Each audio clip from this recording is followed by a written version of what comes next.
At this point in American history, the Republican dignity-free performance, the Republicans' tendency toward shamelessness has become an art form. They've perfected it. They are, if they're good at anything, it is that. It is absolutely having no concern for being liars and hypocrites and just the worst. And I want to show you another example of what would embarrass anybody, humiliate anybody to go hide underground for 1,000 years, if not for the fact that they're Republicans. I want to introduce you, if you're not already aware, of Bernie Moreno, who is running for Senate in the state of Ohio against Sherrod Brown.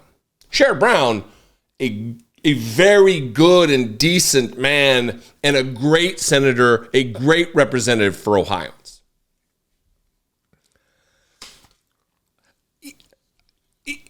It's amazing what you're getting ready to see. This is a man who is a liar, caught in lie after lie after lie. He's the Trump pick to be the next senator or take over for Sherrod Brown. And he's a liar. He's from Colombia, born in Colombia, says that he was from a dirt poor family. 9 of us grew up in a 2-bedroom apartment. I was broke. Oh, I pulled myself up by my bootstraps. You know, it's poverty porn.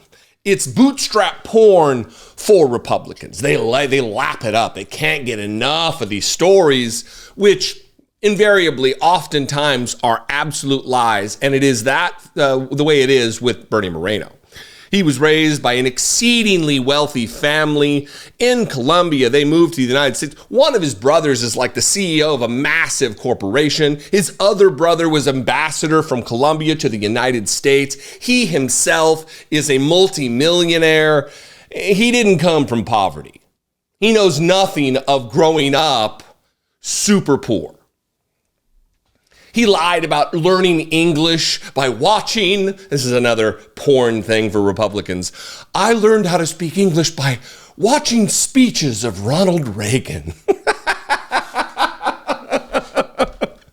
No, you didn't, dipshit. You moved to the United States in 1971, far before Ronald Reagan was a national political figure. There were no speeches to watch, dipshit.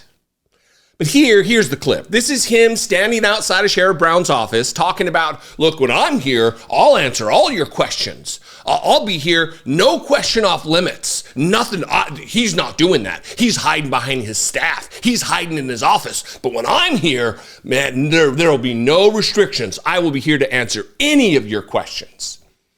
Not shockingly, not surprisingly, the very first question that's asked about the inconsistencies of his abortion position. And he's like, oh, we're not here to talk about abortion. The very next. I mean, if it was an SNL bit, it might be a little too on the nose. Anyway, watch this, and then let's talk about this shamelessness, this humiliation. They want to, what is it? Masochistic. They want to be punished. They want to be owned. They want to be humiliated. And he's just another in a long line of Republicans. Watch this. I can tell you this, if I'm here, I will talk to you at any point in time, even take tough questions. Sherrod Brown won't do that. And again, that should tell you some things. And again, didn't we see that with Biden? They kept him in a cocoon. They kept him in the basement, refused to take questions. Even the White House has said the press conference today is the big boy press conference. Think about that for a second. That's insane. If you can't come out here and address the media and talk to reporters and give your position and be unequivocal and clear, you have no business being in elected office. And I think that's what generationally we got to get rid of, is these guys that hide behind staff, hide behind their offices, Zoom from one meeting to another so that they're not accountable. Those days have got to be over. You need people that are clear and transparent, tell people where they stand. And sometimes, by the way, it means that you're going to be controversial and you're going to say something that maybe not everybody agrees on, but that's what you owe your voters. You said earlier this week that you support some restrictions on abortions after 15 weeks. Do you think that contradicts what the party's new platform and new position is on this issue overall? Look, we're not here to talk about abortion. My position is crystal clear, has not changed on abortion. You're going to see the Democrats pull out everything they've got to try to change the subject. Let me just restate this again.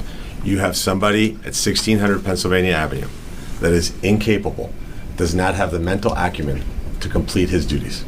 We've never been in this situation as a country in modern American history. And it was covered up by the Democrats like Sherrod Brown. And he wants to replace Sherrod Brown as senator for the state of Ohio. Set aside his radical views. Let's set aside the fact that he is Donald Trump's hand-picked goof to be senator in Ohio, to add to the long list of morons who represent a constituency in the state of Ohio. Jim Jordan among them. There's several. Mike DeWine himself, former United States senator, now governor for the state of Ohio. Let's say you could set all that aside, and this moment in itself disqualifies him. In one breath, he says, literally, I can tell you this, if I'm here, meaning if I'm a senator representing Ohio in the halls of the United States Senate, I will talk to you at any point in time, even take tough questions. Sherrod Brown won't do that. Next question about abortion. Oh, we're not here to talk about abortion. Unqualified liar. Shamelessness is an art form. But this is the depth of talent that they have in the Republican Party. What are your qualifications? I'm a rich guy and Donald Trump likes me. That's it. He can't speak with any level of acuity or understanding of the complex issues that face you, especially you if you live in Ohio. He has radical positions on abortion that the reason we're not here to talk about abortion is because it will out him as the radical that he is. The Republican Party faces a real problem right now. They know that the positions they hold on a litany of different issues are wildly out of step with America. So what do? They lie about their positions until they get into office and then implement them. That's what they do. Donald Trump is now denying any involvement, any understanding. He has no idea what Project 2025 is. Yet he and his surrogates are on the record saying, oh, yeah. That's for us. We're going to do that. I mean, even the dipshit who's the president of the Heritage Foundation is on tape saying, yeah, we understand why Donald Trump says he doesn't know about this and disavows it because it's politically expedient for him because we need to get him into office so then he can implement it. They've said this. And this is just another element of that. They want to put into place, under color of law, restrictions on abortion, outline it outright. But if they say that, they won't get elected. So they have to lie to you in order to get it through. Oh, no, that's not for me. I'm not that. I mean, we watched this with Carrie Lake, softening her positions. And the media largely is helping them do it. Even Aaron Burnett the other night on CNN talking about Donald Trump's softening of the Republican platform. They're lying, and the media knows it. You don't take Republicans at their word. If you do, you're a moron. Or you're complicit. Which is it? Aaron Burnett? Which is it? Jake Tapper? Which is it? Mainstream media. Anyway, thought I would share this with you. I was going to talk about this yesterday, but too much was going on, and I am still catching up on my sleep, as it were, after my adventure, both planned and unplanned, in Scotland. So I love and appreciate you. I'd love to know what you think about this. If you're in Ohio, I really want to hear from you. You can call, leave me a voicemail, 714-576-4054. Of course, as always, you can email me daily at dollemore.com. Please consider supporting the work, become a channel member, go over to my Patreon page, patreon.com/IDoubtItPodcast. You can follow me on social media. I'm back and I'm happy to be back. I'll see you next time. Until I do, be genuine. Take care of one another.